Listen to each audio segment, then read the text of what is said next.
മാതമംഗലത്ത് നടക്കുന്ന CITUവിൻ്റെ കയറ്റിറക്ക് സമരം 2 മാസം പൂർത്തിയാകാൻ പോകുന്നു. അവിടെ നടക്കുന്നത് SR അസോസിയേറ്റ്സ് എന്ന് പറയുന്ന ഒരു കടയുടെ മുമ്പിൽ ഞങ്ങളെ കയറ്റിയിറക്കാൻ അനുവദിക്കുന്നില്ല എന്ന് പറഞ്ഞുകൊണ്ട് CITUവിൻ്റെ ഒരു കൂട്ടം ആൾക്കാർ അല്ലെങ്കിൽ തൊഴിലാളികൾ സമരം നടത്തുകയാണ്.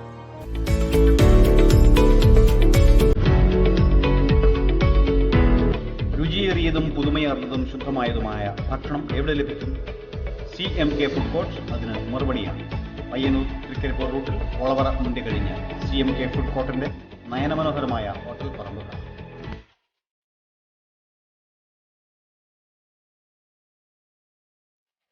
പരിചയസമ്പന്നരായ 10ഓളം പാചകക്കാരുടെ വിദഗ്ധ കരങ്ങളാൽ തയ്യാറാക്കപ്പെടുന്ന ഭക്ഷണം.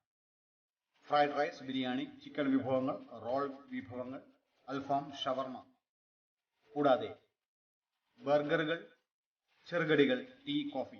ആനന്ദിപ്പിക്കുന്ന ചുമർ ചിത്ര പൂമുറ്റങ്ങളിൽ ഇരുന്ന് ആസ്വദിച്ച് ഭക്ഷണം കഴിക്കാം. അതാണ് CMK food court, Trikaripur road, Olavara.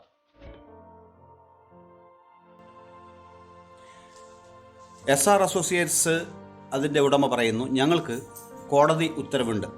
WPC 211/56/2001 പ്രകാരം അതാത് സ്ഥാപനങ്ങളിലെ തൊഴിലാളികൾക്ക് അവരുടെ സ്ഥാപനത്തിൽ വരുന്ന സാധനങ്ങൾ കയറ്റാനും ഇറക്കാനുമുള്ള അവകാശമുണ്ടെന്നും ചുമട്ട് തൊഴിൽ എന്നുള്ളത് ഒരു തൊഴിലായി അംഗീകരിക്കാൻ സർക്കാരിന് പറ്റില്ലെന്നും, കാരണം അതിന് സ്പെഷ്യൽ സ്കില്ലോ അല്ലെങ്കിൽ ഏതെങ്കിലും തരത്തിലുള്ള വിദ്യാഭ്യാസ ക്വാളിഫിക്കേഷനോ ആവശ്യമില്ല എന്നും ദേവൻ രാമചന്ദ്രൻ ജഡ്ജ് വിധിക്കുകയുണ്ടായി. ഇതിൻ്റെ പശ്ചാത്തലത്തിലാണ് SR അസോസിയേറ്റ്സ് അവിടെ സാധനങ്ങൾ ഇറക്കിയത്, അവരുടെ കടയിലേക്ക് കൊണ്ടുവന്ന സാധനങ്ങൾ ഇറക്കിയത്.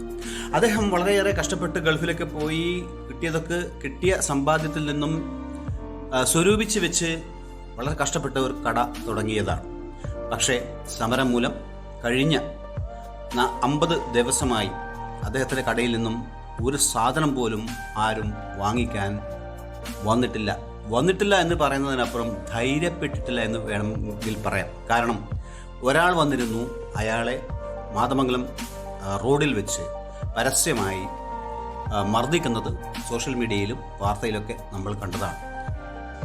സമരം ഇപ്പം 10-40 ദിവസമായിട്ട് നടന്നുകൊണ്ടിരിക്കുന്നുണ്ട്. അവർ തൊഴിൽ നിഷേധിക്കുന്നു എന്ന് പറഞ്ഞിട്ടാണ് സമരം ചെയ്യുന്നത്. നമ്മളാരുടെയും തൊഴിൽ നിഷേധിച്ചിട്ടില്ല. നമ്മളെ 4 തൊഴിലാളികൾക്ക് ഇതേപോലെ തന്നെ ലേബർ കാർഡും നിയമപരമായിട്ട് സ്ഥാപനം നടത്താനുള്ള ലൈസൻസും ഡോക്യുമെൻറ്റ്സും എല്ലാം ഹൈക്കോടതി ഉത്തരവും വെച്ചിട്ടാണ് നമ്മൾ ഈ സ്ഥാപനം മുന്നോട്ട് കൊണ്ടുപോകുന്നത്. അത് ഇല്ലീഗലായിട്ട് ഒന്നും ഇവിടെ നടക്കുന്നില്ല. തൊഴിൽ ആരുടെയും നിഷേധിക്കുന്നില്ല. തൊഴിൽ നിഷേധിക്കുന്നു പറഞ്ഞിട്ടാണ് ഇവരുടെ സമരം ചെയ്യുന്നത്. ഇതിന് മുന്നേ നോക്കുകൂലിയായിട്ട് ബന്ധപ്പെട്ട് കടയിൽ കയറിയിട്ട് ആക്രമിച്ചൊരു സംഭവം ഉണ്ടായിരുന്നു. അതിൻ്റെ തുടർക്കഥയായിട്ടാണ് ഇപ്പോൾ ഇതൊരു ഒന്നാമതായിട്ട് ഈ ഇഷ്യൂ ഹൈക്കോടതി പരിഗണന മാറ്ററാണ്. ഹൈക്കോടതി പ്രൊട്ടക്ഷൻ ഓർഡർ ഉള്ളതാണ്. അതുകൊണ്ട് പോലീസ് കൊടുത്തുകൊണ്ടിരിക്കുന്നുണ്ട്. അപ്പോൾ എന്തെങ്കിലും വിധത്തിൽ ഇതുമായി ബന്ധപ്പെട്ട് തുടർന്നുള്ളൊരു പരാതി ഇതുവരെ പോലീസിന് ലഭിച്ചില്ല. അപ്പോൾ പോലീസിനെ സംബന്ധിച്ചിടത്തോളം ഇതൊരു ക്രമസമാധാന പ്രശ്നമായിട്ട് രൂപപ്പെടുകയാണ് ഇപ്പോൾ കുറച്ച് റീസെൻ്റ് ദിവസമായിട്ട്. അപ്പോൾ അതിനുവേണ്ടി സംസാരിക്കാനുള്ള വേദി ഒരുക്കുന്നുണ്ട്. ഒരു റൗണ്ട് സംസാരിച്ചായിരുന്നു, അന്ന് അതത്ര ഫലപ്രദമായിരുന്നില്ല. അപ്പോൾ രണ്ടുപേരുടെയും ഡിമാൻഡുകളുണ്ട്. അതൊക്കെ ആക്ച്വലി ഇത് ലേബർ ഇഷ്യൂ ആണ്, ലേബർ ഡിപ്പാർട്ട്മെൻറ്റാണ് തീർക്കേണ്ടത്. പക്ഷെ എന്ന് വിചാരിച്ച് പോലീസിന് ഒഴിഞ്ഞു മാറാൻ പറ്റില്ല. ക്രമസമാധാന പ്രശ്നങ്ങളാണ് ഓരോ ദിവസം വന്നിരിക്കുന്നത്. എന്തായാലും പോലീസ് അത് നല്ല രീതിയിൽ തന്നെ അത് തീർക്കാനുള്ളൊരു ശ്രമം പോലീസിൻ്റെ ഭാഗത്ത് നമ്മൾ ആലോചിക്കുന്നുണ്ട്. പോലീസിൻ്റെ സഹായം തേടിയ SR അസോസിയേറ്റ്സിൻ്റെ ഉടമ അവിടെ 2 പോലീസുകാർ വന്നിരിക്കുന്നുണ്ട് എല്ലാ ദിവസവും. പോലീസ് പറയുന്നത് ഞങ്ങളുടെ സാന്നിധ്യം അവിടെയുണ്ട്, ഇവിടേക്ക് കയറി വന്ന് ആക്രമണം നടത്താൻ ഞങ്ങൾ അനുവദിക്കില്ല. പക്ഷേ വടക്കൻ കേരളത്തിൻ്റെ ഒരു പശ്ചാത്തലത്തിൽ, ഒരു രാഷ്ട്രീയ പശ്ചാത്തലത്തിൽ ആരാണ് സാർ ഇത്രയും ധൈര്യപ്പെട്ടിട്ട് അവിടെ ഇതുപോലുള്ള ഒരു സമരം നടക്കുമ്പോൾ സാധനങ്ങൾ വാങ്ങിക്കാൻ പോവുക? കട തുടങ്ങിയപ്പോൾ ഇതിന് മുന്നേ ഒരു പ്രശ്നം ഉണ്ടായിരുന്നു. അത് ലോഡ് ഇറക്കുന്നതുമായി ബന്ധപ്പെട്ട് ലോഡ് ഇറക്കിയതിന് ശേഷം ആണ് ഇവർ വന്നിട്ട് അടിയുണ്ടാക്കിയതും പ്രശ്നങ്ങളുണ്ടാക്കിയതും ഇതൊക്കെ സംഭവങ്ങളൊക്കെ ഉണ്ടായത്. അത് അന്ന് വാർത്താ മാധ്യമങ്ങളൊക്കെ വന്ന സംഭവമാണ്. അതിന് തുടർച്ചയായിട്ടാണ് ഇപ്പോൾ അത് അത് ശരിയാവില്ല, നമ്മളെ കട പൂട്ടിക്കും എന്ന് പറഞ്ഞിട്ടാണ് ഇപ്പോൾ അവർ സമരം ചെയ്തുകൊണ്ടിരിക്കുന്നത് ഇവിടെ. ഈ സ്ഥാപനം തുടങ്ങാൻ വേണ്ടി ഈ ലീഗൽ പേപ്പറിനൊക്കെ വേണ്ടിയിട്ട് നമ്മൾ 1.5 വർഷം ഇതിന് വേണ്ടിയിട്ട് ഇതിൻ്റെ എക്സ്പെൻസും കാര്യങ്ങളൊക്കെ ആയിട്ട് 1.5 വർഷം എടുത്തിട്ടുണ്ട്, ഇതിൻ്റെ ഡോക്യുമെൻറ്റ്സും കാര്യങ്ങളൊക്കെ വേണ്ടിയിട്ട്. അതിൻ്റെ പിന്നാമ്പുറത്തൊക്കെ ഈ ഫയല് പൂഴ്ത്തി വെക്കാനും കാര്യങ്ങളൊക്കെയാണ് ഇവർ മുൻഗണനയിൽ ഉണ്ടായിരുന്നതാണ് ഇവരൊക്കെ. അതിനുശേഷം ഈ കാര്യങ്ങളൊക്കെ റെഡിയായി വന്നപ്പോൾ ഇത്രയും ടൈം എടുത്തിട്ടുണ്ടായിരുന്നു. ഈ ഡോക്യുമെൻറ്റ്സും ഹൈക്കോടതി ഉത്തരവെല്ലാം കിട്ടാനായിട്ട് ഏകദേശം 1.5 കൊല്ലം എടുത്തിട്ടുണ്ടായിരുന്നു. അത്രയും നമ്മളെ ചിലവും ടൈമും ഇവർ വേസ്റ്റാക്കിയിരുന്നു. അപ്പോൾ നമ്മളല്ല ഇതിന് തടസ്സം നിന്നത്, അവരാണ് ചെയ്തതിന് തടസ്സം നിന്നത്. ഇപ്പോൾ അത് പറ്റില്ലാന്ന് തോന്നിയപ്പോഴാണ് ഇപ്പോൾ ഒരു സമരമായിട്ട് മുന്നോട്ട് ഇറങ്ങിയത് ഇവർ. സമരം ഒത്തുതീർപ്പാക്കാൻ വെച്ചാൽ നമ്മളെ മുന്നിലല്ലല്ലോ ഇവർ സമരം ചെയ്യേണ്ടത്. ഇത് ഈ സമരം ഉണ്ടാക്കിയതിൻ്റെ കാരണം നമുക്ക് ഹൈക്കോടതി ഉത്തരവ് തന്നതാണ്. ലീഗലായിട്ട് നടക്കുന്ന ഒരു സ്ഥാപനത്തിന് അവർ വന്ന് അന്വേഷിച്ചിട്ടാണ് ഹൈക്കോടതി ഉത്തരവ് തന്നത്. അപ്പോൾ ഹൈക്കോടതിൻ്റെ മുന്നിലാണ് ഇവർ സമരം ചെയ്യേണ്ടത്. ഒരു സ്ഥാപനത്തിൻ്റെ മുന്നിൽ എന്നിട്ട് കടയിലേക്ക് വരുന്ന ആൾക്കാരെ ശല്യപ്പെടുത്തുക, ചീത്ത പറയുക. ഇന്നലെ ഒരു പയ്യനെ സാധനം വാങ്ങിയ ഒരു പയ്യനെ തല്ലിയവർ. അതിന് മുന്നേ 4 ദിവസം മുന്നേ ഒരു ലോഡ് വന്ന വണ്ടിക്കാരനെ ഇവർ തച്ചിട്ട് ഇതുപോലെ മൂക്കിൽ നിന്നും ചെവിയിൽ നിന്നൊക്കെ ചോര വന്നിട്ടുണ്ടായിരുന്നു. അയാൾ പരാതി കൊടുത്തിട്ടില്ല, ഇവർ വണ്ടി കത്തിക്കുന്നൊക്കെ ഭീഷണിപ്പെടുത്തിയിട്ട്. അപ്പോൾ നിരന്തരം ഇത് നടന്നുകൊണ്ടിരിക്കുന്നുണ്ട്. നമ്മളിതിൻ്റെ തടസ്സം നിൽക്കുന്നില്ല. തടസ്സം ഇവർ സമരം ചെയ്തിട്ട് ഞങ്ങൾക്കാണ് തടസ്സം വെക്കുന്നത്. ഇവർ സമരം ചെയ്യേണ്ടത് കോടതിയുടെ മുന്നിലാണ്, നമ്മളെ മുന്നിലല്ലല്ലോ. കോടതി നമുക്ക് ഒന്നും കാണാതെ നമുക്ക് ഒരാൾക്കും ഒരു ഉത്തരവ് തരില്ലല്ലോ. ഈ ലേബർ ഉദ്ദേശിക്കുന്നത് അത് പോലീസിൻ്റെ വിഷയമാണ്. അത് ലേബർ കോടതി, അത് ആ ഒരു മാറ്ററാണ് ഇപ്പോൾ ഹൈക്കോടതി തീരുമാനമായിരിക്കുന്നത്. പക്ഷേ നമ്മളെ സംബന്ധിച്ചിടത്തോളം അത് അവിടെ കൊടുത്തിരിക്കുന്ന പ്രൊട്ടക്ഷൻ സമയത്ത് ഇവിടെ കടക്കാരന് എന്തെങ്കിലും ഈ തൊഴിലാളിയുടെ ഭാഗത്ത് നിന്ന് അതിക്രമങ്ങളോ അല്ലെങ്കിൽ അവിടെ വരുന്ന വാഹനങ്ങൾ തടയുകയോ ഇറക്കാൻ വിടാതിരിക്കുകയോ ചെയ്യുന്നുള്ള പ്രശ്നം മാത്രമാണ് പ്രശ്നമുണ്ട്. അതിപ്പോൾ നിലവിലെ സ്ഥിതിയിൽ എവിടെ അങ്ങനെ ഒരു പ്രശ്നമില്ല. പക്ഷേ ഇതുമായി ബന്ധപ്പെട്ട് പുറത്തുള്ള ക്രമസമാധാന പ്രശ്നങ്ങൾ ഭാവിയിൽ ഇല്ലാതിരിക്കാനാണ് ഒരു തീരുമാനം നമ്മൾ പരിഹരിക്കാൻ വേണ്ടി ഒരു ശ്രമം നടത്തുന്നത്. ഗൾഫ് നാടുകളിൽ പര്യടനം നടത്തി വന്ന പിണറായി വിജയൻ മുഖ്യമന്ത്രി പറഞ്ഞത് അവിടെയൊക്കെ പുരോഗമിച്ചു കഴിഞ്ഞു എന്നുള്ളതാണ്. വിദേശ രാഷ്ട്രങ്ങളിൽ വലിയ പുരോഗതി നടക്കുന്നു എന്നുള്ളതാണ്. എന്തുകൊണ്ടാണ് നമ്മുടെ നാട്ടിൽ പുരോഗതി ഇല്ലാത്തത്?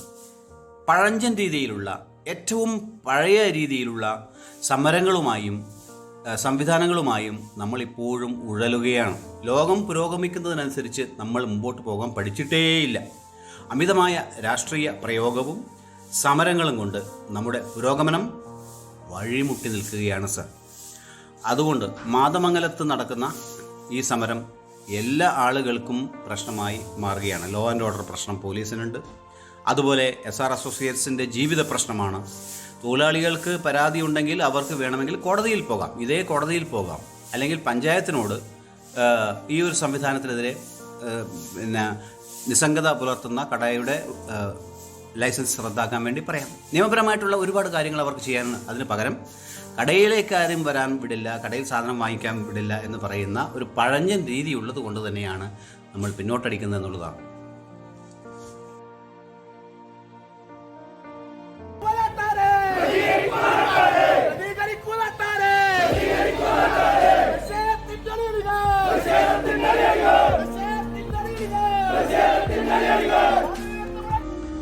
ഭരണകൂടത്തിന് ശരിക്കും ഇത് ഹൈക്കോടതി ഉത്തരവ് എക്സിക്യൂട്ട് ചെയ്യാൻ പറ്റുന്നില്ല. അതാണ് അതിൻ്റെ യാഥാർത്ഥ്യം. 2 പോലീസുകാർ ഇവർ പ്രൊട്ടക്ഷന് നിർത്തിച്ചിട്ടുണ്ട്. ഇവരെ മുന്നിൽ തന്നെയാണ് കസ്റ്റമർ തിരിച്ചയക്കുന്നതും അസഭ്യം പറയുന്നതും കയ്യേറ്റം ചെയ്യുന്നതൊക്കെ ഇവർ മുന്നിൽ നിന്നാണ്. പോലീസുകാർ നോക്കി നിൽക്കുന്നല്ലാതെ ഒന്നും ചെയ്യുന്നില്ല. അതിൻ്റെ ദൃശ്യങ്ങൾ ക്യാമറയിൽ തന്നെ ഉണ്ടല്ലോ.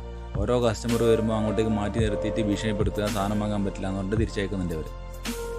അത് കറക്റ്റായിട്ട് എക്സിക്യൂട്ട് ചെയ്യുന്നില്ല പോലീസുകാർ. ഒത്തുതീർപ്പ് നമ്മളെ മുന്നേ ഒരു ആലോചനയിലുണ്ടായിരുന്നു. അതിനുശേഷമാണ് ഇവർ കടൽ കയറി ഞങ്ങളെ തല്ലിയതും. ഇപ്പോൾ ഇതാ കസ്റ്റമറെ തല്ലിയിട്ട് പറഞ്ഞു. തല്ലിയോ? എന്നെ തല്ലിയിട്ടുണ്ടായിരുന്നു. അതിൻ്റെ തല്ലിയൊക്കെ മീഡിയകളിലൊക്കെ വന്നതാണ്. ഈ കടൽ കയറ്റി എന്നെ തന്നെ തല്ലിയതാണ് ഇവർ. അതിനുശേഷം പിന്നെ എന്ത് കോംപ്രമൈസിനാണ് നിങ്ങൾ നിൽക്കണം എന്ന് പറയുന്നത്? ഒരു ഇല്ലീഗലായിട്ട് എന്തെങ്കിലും നടക്കുന്നുണ്ടെങ്കിൽ നമ്മൾ എന്തെങ്കിലും ഒട്ടുവീഴ്ചക്ക് നിൽക്കേണ്ട കാര്യങ്ങളൊക്കെ ഉണ്ടോ?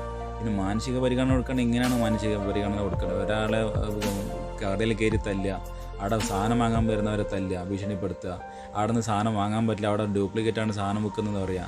അവർ ഗൂഢസംഘങ്ങളാണ്, പിന്നെ എന്താണ് NDF സംഘങ്ങളാണെന്നൊക്കെ പറഞ്ഞിട്ട് കള്ളപ്രചരണം നടത്തുക. അപ്പോൾ ഇങ്ങനെയൊക്കെ ആക്കിക്കഴിഞ്ഞാൽ ഒരു സ്ഥാപനം പൂട്ടിക്കഴിഞ്ഞാൽ ഇവർക്ക് ജോലി കിട്ടുമോ? ഒരു സ്ഥാപനം നിലനിൽക്കുന്നുണ്ടെങ്കിലേ ഇവർക്ക് ജോലി ചെയ്യാൻ ഈ അവകാശം ഉന്നയിക്കാനുള്ള അവകാശമുള്ളൂ. ഇപ്പോഴും ഇവിടെ ആരും സാധനം വാങ്ങിക്കാൻ വരുന്നില്ലേ? സാധനം വാങ്ങിക്കാൻ അവരെ തടസ്സം നിർത്തുന്നുണ്ട്. ആരും വരുന്നില്ല. ആരും അവരെ ഇങ്ങോട്ടേക്ക് കടത്തി വിടുന്നില്ല. എത്ര ദിവസമായി അങ്ങനെ കടത്തി വിടാതെ? ഇപ്പോൾ 40 ദിവസമായി. ഇവിടെ ഒരു കച്ചവടം നടക്കാത്ത എത്ര ദിവസമായി? 40 ദിവസമായി. 40 ദിവസമായി നിങ്ങളുടെ ഈ കട ഇങ്ങനെ തുറന്നു വെച്ചിട്ട് ആരും വാങ്ങാൻ വരുന്നില്ല. ഇല്ല, ആൾക്കാർ സാധനം വാങ്ങിക്കാൻ വരുമ്പോൾ ഇവർ തടസ്സം നിൽക്കും. അത് നോക്കി നിൽക്കുന്ന പോലീസുകാർ വേറൊന്നും ഒരു മുൻഗണന. ഞാനിതൊരു പെരിങ്ങം പോലീസ് സ്റ്റേഷനിൽ DYSP SP ഓഫീസിൽ മുഖ്യമന്ത്രിക്ക് വ്യവസായ മന്ത്രിക്ക് അവർക്ക് എല്ലാവർക്കും പരാതി കൊടുത്തതാണ്. ലേബർ ഓഫീസ് എന്താ പറയുന്നത്? ലേബർ ഓഫീസും ഇതിലും കാര്യമായിട്ട് പറയാനൊന്നുമില്ല. കാരണം എല്ലാ ലീഗലായിട്ടുള്ള ഡോക്യുമെൻറ്റ്സും ഞങ്ങൾക്ക് കിട്ടിക്കഴിഞ്ഞു. ഇനി നിയമപരമായിട്ടൊന്നും ചെയ്യാനില്ല ഇതിൽ. ഇനി പോലീസ് ഒന്ന് എക്സിക്യൂട്ട് ചെയ്യേണ്ട വ്യക്തമായിട്ടൊന്ന് എക്സിക്യൂട്ട് ചെയ്യേണ്ട കാര്യമുള്ളൂ. ഹൈക്കോടതി ഉത്തരവ് പ്രകാരം ശക്തമായിട്ട് എക്സിക്യൂട്ട് ചെയ്യേണ്ട കാര്യമുള്ളൂ. പക്ഷേ അതിൽ പോലീസുകാർ എന്താ ഭരണത്തെ പേടിച്ചിട്ടോ എന്താണെന്നറിയില്ല, കൂടുതലായിട്ട് എക്സിക്യൂട്ട് ചെയ്യുന്നില്ല. എന്തെങ്കിലും മൂവ്മെന്റ്സ് പോലീസിന്റെ ഭാഗത്ത് രണ്ട് കൂട്ടരെയും വിളിപ്പിക്കുന്നത് രണ്ട് കൂട്ടരും രണ്ട് സമയത്തും അതിൻ്റെ കടൽ സമാന വർഷം വന്നാണ് രണ്ടുപേരും ഒരു സമയം കിട്ടാതാണ്. എന്തായാലും ഇത് രണ്ടുപേരെയും വേറെ കണ്ട് ഒരു കോടതിയുടെ പരിഗണന മാറ്ററാണ്. എത്രമാത്രം നമുക്ക് അതിനകത്ത് ലീഗലി ചെയ്യാൻ പറ്റും നോക്കി രണ്ടുപേരും പ്രത്യേകം കണ്ട് അവർക്കുള്ള കാര്യങ്ങൾ മനസ്സിലാക്കി തീർക്കാൻ പറ്റാനുള്ള ഒരു ശ്രമം പോലീസ് എന്തായാലും എടുക്കുന്നുണ്ട്. അല്ല, ഗവൺമെൻറ് ഇടപെട്ടിട്ടാക്കാൻ നിങ്ങൾ ഈ പറഞ്ഞാൽ കോംപ്രമൈസ് ആണെങ്കിൽ ഇതിൽ മുഖ്യമന്ത്രിമാരും പിന്നെ സർക്കാരും ഗൾഫുകാരെയും പ്രവാസികളെയും കേരളത്തിലേക്ക് ഇൻവെസ്റ്റ് ചെയ്യും, വ്യാപാര സൗഹൃദമായിട്ട് ഇങ്ങോട്ടേക്ക് ക്ഷണിക്കണ്ടല്ലോ. ഇതിങ്ങനെ തടസ്സം നിൽക്കുകയാണെങ്കിൽ ഇവരാരും ഇങ്ങോട്ടേക്ക് നമ്മളാരും ക്ഷണിക്കേണ്ട കാര്യമില്ല. നമ്മൾ പുറത്ത് പോയിട്ട് കച്ചവടം ചെയ്യാൻ പറ്റും സുഖമായിട്ട്. പിന്നെ നമ്മൾ ആടുന്ന് കിടന്ന് പൊറുക്കി കൊണ്ടുവന്ന കാശ് കൊണ്ടുവന്നിട്ട് ഇൻവെസ്റ്റ് ചെയ്തിട്ട് ഇവർ പറഞ്ഞ പോലെ കേൾക്കണം എന്ന് പറഞ്ഞ ഒരു കാര്യം പ്രാക്ടിക്കലല്ലോ. പിന്നെ ഇതിനിടെ സർക്കാർ മുഖ്യമന്ത്രി ഗൾഫിൽ പോയിരിക്കുന്നത് കൂടുതൽ ഇൻവെസ്റ്റ്മെന്റ് കേരളത്തിൽ നടത്താൻ വേണ്ടിയിട്ടൊക്കെയാണെന്ന് പറയപ്പെടുന്നത്. ഇതെങ്ങനെയാണ് ആ സാഹചര്യത്തിൽ? ഇങ്ങനെതാണെങ്കിൽ അത് പ്രാക്ടിക്കലാണെന്ന് തോന്നുന്നില്ല. ഇതാണ് നാട്ടിൽ നടന്നുകൊണ്ടിരിക്കുന്നത്. ഇത് എല്ലാ സ്ഥലങ്ങളിലും നടന്നുകൊണ്ടിരിക്കുന്നത്. എല്ലാ സ്ഥലങ്ങളിലും മീഡിയയിലും കാര്യങ്ങളൊന്നും വരുന്നില്ല എന്നേ ഉള്ളൂ. പക്ഷേ ഇവിടെ വ്യക്തമായിട്ട് പൊതുജനങ്ങൾക്ക് മനസ്സിലായി ഇതുവരെ തടസ്സം നിൽക്കുന്നുണ്ട്, ഒരു സ്ഥാപനം നശിപ്പിച്ചുകൊണ്ടിരിക്കുന്നുണ്ട്. 10-40 ദിവസമായിട്ട് ഒരാളെയും കയറാൻ വിടാണ്ടും ആക്കാണ്ടും നടന്നുകൊണ്ടിരിക്കുന്നുണ്ട്. ഇപ്പം എൻ്റെ പിന്നാലെ ഇപ്പം എന്നെ തല്ലാൻ ഇപ്പം എല്ലാ ദിവസവും ഫോളോ ചെയ്തുകൊണ്ടിരിക്കുന്നുണ്ട്. എനിക്ക് വധഭീഷണി ഉണ്ട് ഇപ്പോൾ.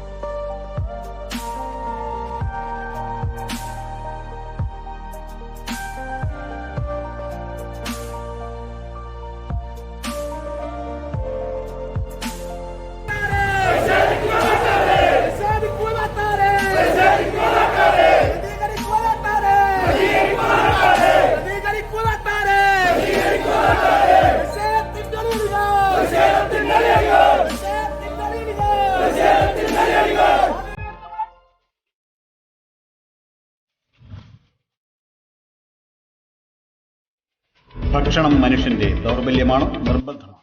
എന്നാൽ രുചിയേറിയതും പുതുമയാർന്നതും ശുദ്ധമായതുമായ ഭക്ഷണം എവിടെ ലഭിക്കും? CMK ഫുഡ് കോർട്ട് അതിന് മറുപടിയാണ്. പയ്യന്നൂർ തൃക്കരിപ്പൂർ റൂട്ടിൽ ഒളവറ മുണ്ടി കഴിഞ്ഞ് CMK ഫുഡ് കോർട്ടിന്റെ നയനമനോഹരമായ ഹോട്ടൽ പറമ്പുകൾ.